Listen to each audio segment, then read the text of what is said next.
Hi everyone. Okay, so today was supposed to be my chapel talk, and since I can't be at school today, I decided to record it. So yeah, here we go. February 16, 2018 was no ordinary day for my family. My aunt was scheduled for a hysterectomy, which is a procedure done to remove the uterus.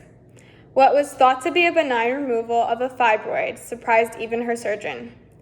The procedure typically takes about 1 to 2 hours. It's considered major surgery, but usually without complications. My mom traveled to Houston that day to support her sister during surgery. When my dad picked up my brother and I up from school later that day, he told us that the procedure took longer than expected because of complications. The procedure ended up being 7 hours. I was a little suspicious, but I didn't have any more questions and he didn't volunteer any more information. When we arrived home, I privately asked him what was wrong with my aunt. I guessed cancer. He nodded yes and explained the information he knew. When I first heard the news, I was shocked, but I blew it off and dismissed the facts that were given to me. I told myself it was going to be okay, as I didn't register the severity of this cancer. I blocked the seriousness of the illness in my head. My mom ended up staying an extra week and phoned us the next day, giving us the details. My aunt was diagnosed with an aggressive stage 3C uterine and ovarian cancer. She needed six weeks of radiation, followed by 12 weeks of chemotherapy, as soon as her body healed from the surgery.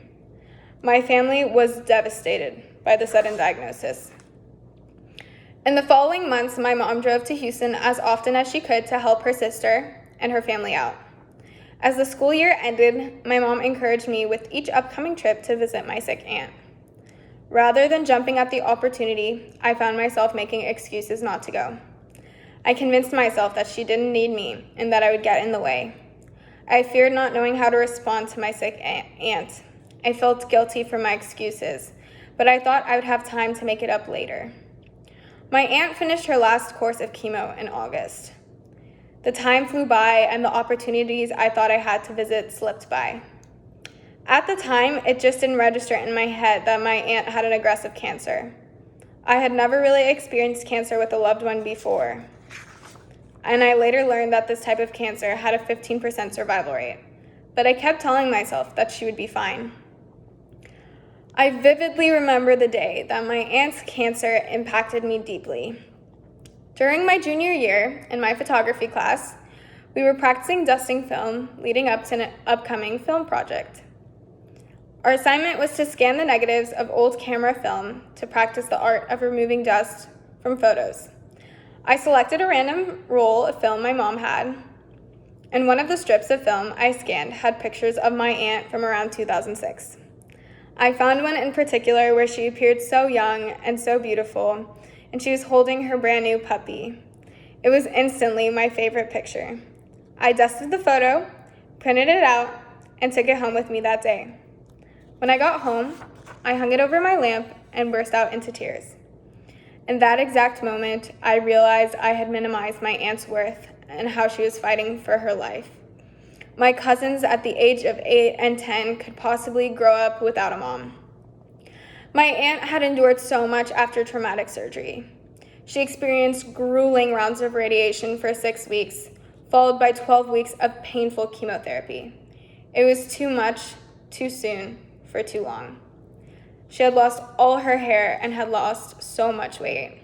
She had no appetite and usually vomited throughout the day.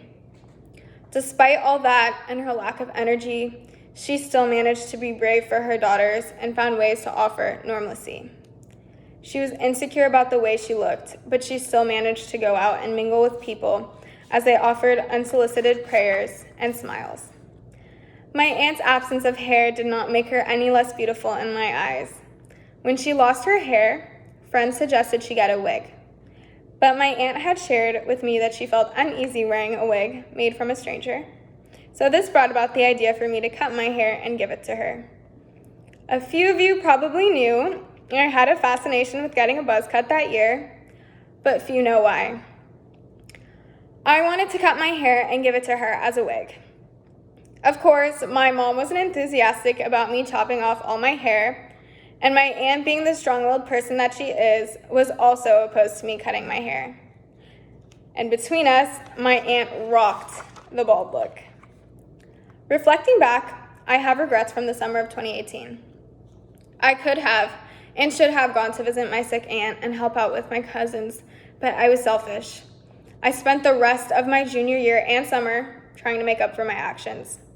And although I didn't get to visit my aunt that summer due to other commitments, I still stayed in contact with her. I took every opportunity to FaceTime and chat with her as often as I could. My aunt still gets tested quarterly to ensure she is cancer-free, because although the cancer is gone for now, it could come back at any time.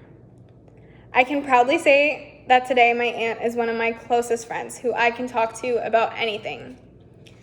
Cancer made me appreciate the little things about my aunt that I took for granted, like her down-to-earth nature, humor, and generosity. I'm so grateful that my aunt survived and overcame cancer because she helped bring me closer to God and deepen my faith this year. This experience has taught me to value and appreciate my family. I recently visited my aunt for a week, and our relationship became stronger than ever. On the trip, we pampered ourselves with manis and petties, shopped till we dropped, and we even mustered the courage to see the 13th floor together as we clung to each other, laughing and screaming hysterically. I'm thankful that I was given the chance to make up for lost time with my aunt. I wasn't there for her during her illness, but now I can enjoy her in good health. This journey may have been a blessing in disguise, teaching me not to take loved ones for granted. I'm overjoyed to share that my aunt celebrated her 2-year cancer-free anniversary. I love you, Auntie Mary, and thank you for all the lessons you've taught me. Thank you, TMI.